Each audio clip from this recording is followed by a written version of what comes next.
जय हिंद दोस्तों। आज हम लोग देखेंगे साइंस में धातु अधातु और उपधातु के जितने भी प्रीवियस ईयर क्वेश्चन हैं जो कि आप लोगों का आरआरबी एएलपी और टेक्नीशियन एग्जाम के लिए और एनटीपीसी एग्जाम के लिए इंपॉर्टेंट होगा। तो चलिए शुरू करते हैं। देखिए हमने अलग से प्लेलिस्ट बना दिया है, तो आप लोग वहाँ पर भी जाकर के अपना रिवीजन लगा सकते हो और देख सकते हो कि कौन कौन सा सवाल जो है पूछा गया है। आसानी से सारा सवाल एक जगह आपको यहाँ पे दिख रहा होगा। सबसे पहला सवाल देखिए क्या है, डैश प्रकृति में विद्युत धनात्मक होती है। और ये सवाल ग्रुप डी में पूछा गया था। तो धातुएं जो होती है वो धनात्मक होती है, आप लोगों को पता ही होगा। ठीक है, तो चलिए नेक्स्ट आते हैं। देखिए दूसरा सवाल, नीचे दिए गए चार शब्दों में से तीन किसी न किसी प्रकार से एक समान है जबकि एक भिन्न है, कौन सा होगा। ये सवाल देखिए एनटीपीसी के स्टेज 1 में पूछा गया सवाल है। तो यहाँ पर देखिएगा जो जर्मेनियम, सिलिकॉन और गैलियम और ये जो पोटाशियम यहाँ पे जो है सबसे अलग है, जो कि भिन्न है, आपको उसी को आंसर करना है। नेक्स्ट देखिए क्या है, धातु एक मुक्त इलेक्ट्रॉन के पथ का आकार का होता है। तो ये सवाल भी ग्रुप डी के एग्जाम में पूछा गया था। तो वक्र के आकार का होता है। ठीक है धातुओं के जो मुक्त इलेक्ट्रॉन के पथ का आकार क्या होता है, वर्गाकार होता है। क्वेश्चन नंबर 4 में देखिए कह रहा है धातु की पतली चादरों के रूप में परिवर्तित किए जाने की क्षमता को क्या कहते हैं। यह सवाल जो है आरआरबी जेई में भी पूछा गया है और आरआरबी ग्रुप डी में भी पूछा गया। हो सकता है एएलपी में भी पूछा जाए, हो सकता है कि टेक्नीशियन में भी पूछा जाए। तो ये सवाल अच्छा रहेगा, इंपॉर्टेंट रहेगा। तो यहाँ पे इसको कहते हैं हम लोग आघात वर्धिनेता। क्या बोलते हैं इसको, आघात वर्धिनेता बोलते हैं कि धातुओं को पतली चादर के रूप में परिवर्तित किया जाने की क्षमता को क्या बोलते हैं, आघात वर्धिनेता बोलते हैं। उसके बाद देखिए क्वेश्चन नंबर 5 में कह रहा है निम्नलिखित में से कौन सा धातु के बारे में गलत है। यानी धातु के बारे में कौन सा गलत है, ये आरआरबी ग्रुप डी में पूछा गया। देखिए ग्रुप डी का जो साइंस का क्वेश्चन होता है ना, वो उसका लेवल थोड़ा अप होता है।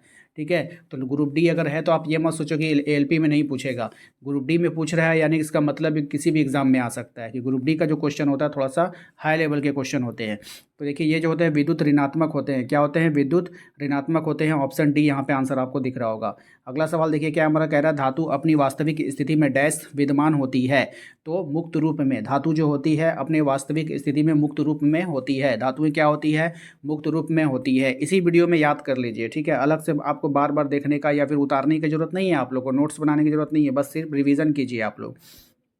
नेक्स्ट क्या है, निम्न में से क्या धातुओं अधातुओं का भौतिक गुण नहीं है। अब देखिए यहाँ पे अधातु का भौतिक गुण यानी कि धातु अधातु के बारे में पढ़ना होगा, रेलवे में क्वेश्चन आता है धातु अधातु से। तो यहाँ पे देखिए ये क्या होता है, केवल ठोस अवस्था में होता है। ये क्या होता है, अधातु अधातुओं का भौतिक गुण नहीं है। तो ये केवल ठोस अवस्था में होता है। अधातु कहीं ठोस अवस्था में होगा, नहीं होगा। केवल केवल ठोस अवस्था में होगा, नहीं होगा। ठीक है, तो बाकी ये सब हो जाएगा। ठीक है, चलिए ये सब वो गलत था कथन, धातु होता है ठोस अवस्था में।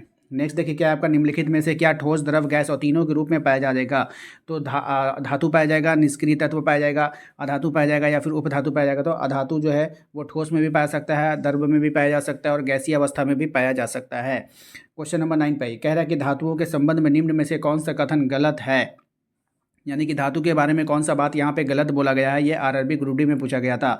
सभी धातु पारे को छोड़कर तरल अवस्था में मुलायम होते हैं, ये बात बिल्कुल गलत है। ऑप्शन बी यहाँ पे राइट आंसर हो जाएगा।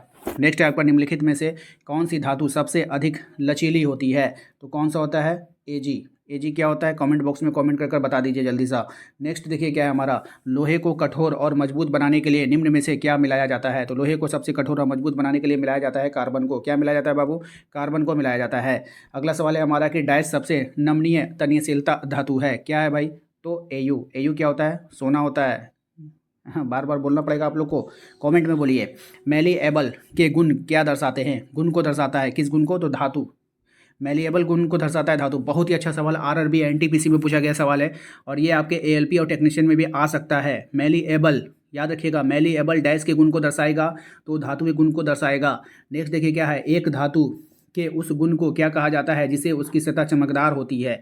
तो उसको हम लोग धात्विक चमक कहते हैं। इस गुण को क्या बोलते हैं, धात्विक चमक बोलते हैं। धातु आघातवर्धनीय और कोमल होती है क्योंकि, ये भी सवाल देख लिए ग्रुप डी में पूछा गया है। क्यों होता है भाई मेरे, तो धातु के परमाणुओं की परतें एक दूसरे पर फिसल सकती है। ऑप्शन सी इसका राइट आंसर होगा।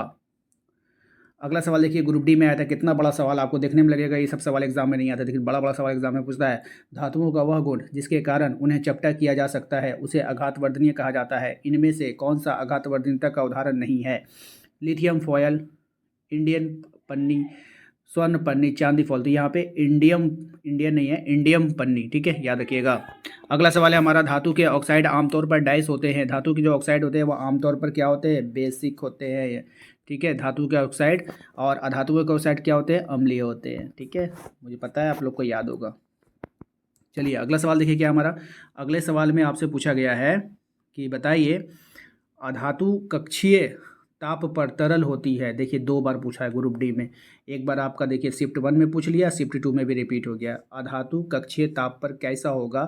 तो ब्रोमीन अधातु जो है कक्षीय ताप पर तरल होता है। कौन सा अधातु जो है कक्षीय ताप पर तरल अवस्था में पाया जाता है? तो ब्रोमीन। अधातु बोलेगा तो पारा, है ना, लेकिन धातु नहीं बोला है, अधातु बोला है, इसीलिए ब्रोमीन आंसर होगा। अगर धातु बोलता तो पारा होता। ठीक है, नेक्स्ट आइए। सौर पैनल में निम्न में से कौन सी धातु जो है प्रयुक्त होती है? सौर पैनल में जो है कौन सी धातु प्रयुक्त होगी? तो सिलिकॉन धातु का प्रयोग होता है सौर पैनल में। नेक्स्ट देखिए क्या हमारा धातु के ऑक्साइड की प्रकृति क्या होती है? तो धातु की जो ऑक्साइड की जो प्रकृति होती है ना, वो होती है अम्लीय होती है। अधातु, सॉरी अधातु लिखा है, अब धातु पढ़ रहे हैं। अधातु और अधातु का क्या हो जाएगा? क्षारीय हो जाएगा, यानी कि बेस। अभी हमने वो पहले पहले देख लिया। ठीक है, तो देखिए इस वाले वीडियो को लाइक कर दीजिएगा, और मैंने अलग से प्लेलिस्ट बना दिया जहाँ पर अपने आप सभी प्रीवियस ईयर क्वेश्चन को देख सकते हो एक साथ चैप्टर वाइज। ठीक है, तो मिलते हैं हम लोग नेक्स्ट अगले वीडियो में। Thank you. वीडियो को लाइक कीजिएगा, कॉमेंट कीजिएगा।